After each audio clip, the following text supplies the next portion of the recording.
Hey guys, Cameron here with Emerson Property Management. Every week I bring you tools, tactics, strategies, lessons I've learned, things that helped me build up a sizable rental portfolio in about 2 years and now manage that portfolio.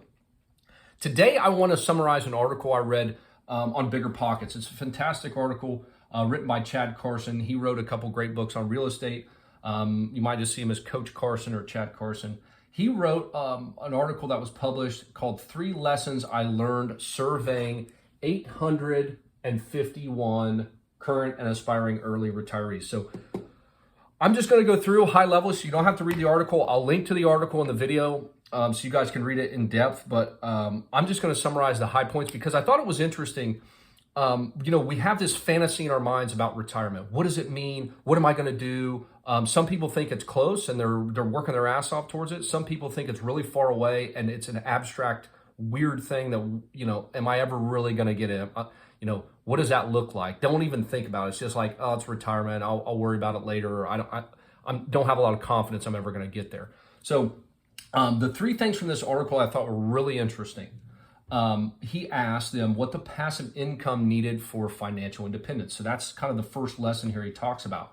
So what do you think is your passive income for you personally that you need to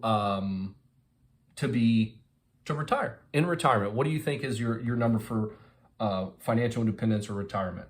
And I'm going to tell you what the number was here, and you guys see how close your number is. Ding, ding, ding. The number is $50,000 to $75,000 a year. That's how much in this article, or how many people out of 851, the median response, meaning if you rank them from highest to lowest, the middle number was between 50 and 75,000 per year.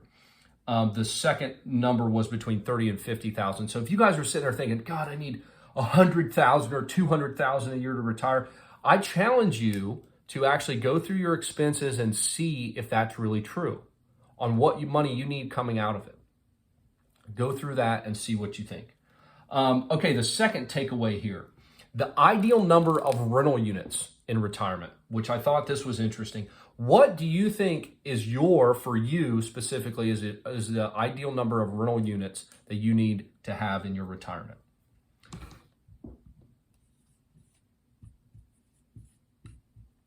Now, I thought this number was high, so I don't know what you're thinking of, but the median answer in his survey was 20 to 50.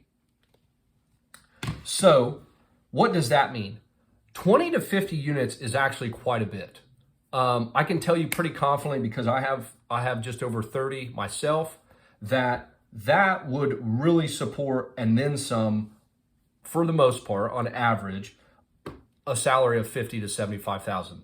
Probably on the low end would get you in there, but even if you're highly levered, you're probably still going to hit the $50,000 a year mark with just 20 units. Maybe not if you're in the Midwest or whatever and you're buying really cheap properties, but by and large, you should fall between that $50,000 and $75,000 a year mark pretty easy with 20 some units. On the end of 50, I really don't think most people need that many. I personally, if I wasn't trying to continue to grow this, what I'm doing, I have a little bit different goals. I would probably have 5 to 10 paid off properties that bring me 50 to 75,000 a year instead of 20, 30, 40, 50 that are leveraged and having to deal with a lot of people, or just a couple property managers. You still have to manage your property manager, so it's not 100% passive. But I was really surprised. If you guys think that you need 20 to 50 properties to retire, I challenge you again to take a minute and look through your numbers, come up with your income number, and then look between $200 and $400 a month on your on each rental. Do the math, see what you think. I don't really think that you need 20 to 50 units for most people to retire. Again, that was a medium response here. The last piece is the ideal level of rental property debt in retirement. Again, some of you might not even want any rental properties. You might just want to put everything into the stock market, so this might not be applicable. But what for you guys is the ideal amount of debt to have in retirement against your property? So if you own a $100,000 property, do you think $50,000 or 50% loan to value is best? you know, right now in the current environment, you can buy property with 20% down. That's been a historical thing, 20 to 30% for commercial if you're getting up into a little bit bigger. So that would mean that you could go 80% loan to value or 70 to 80% loan to value. It would be the highest you could go. And then you work down from there. So what do you think is, I wrote that number down wrong. What do you think is yours? And this is a pretty, this doesn't surprise me. This number is 50%. So 50%, meaning, again, if you have a $100,000 property, you owe $50,000 of debt against it.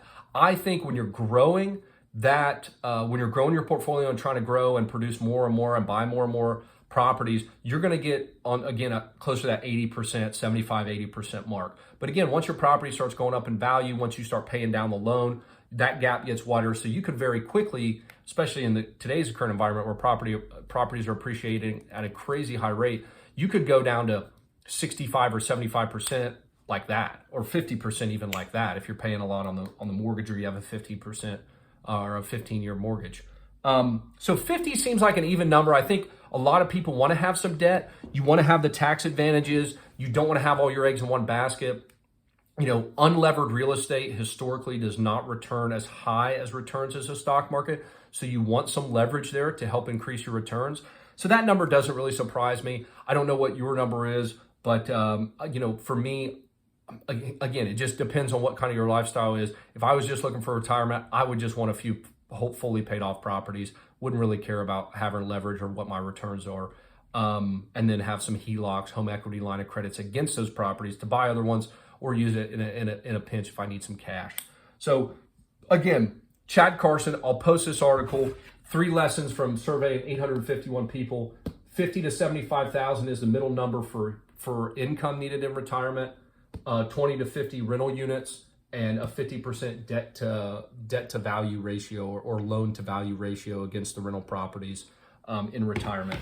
See where you guys compare that. Comment below. Let me know. See where you guys fall in. I think that for me, the income sounds about right.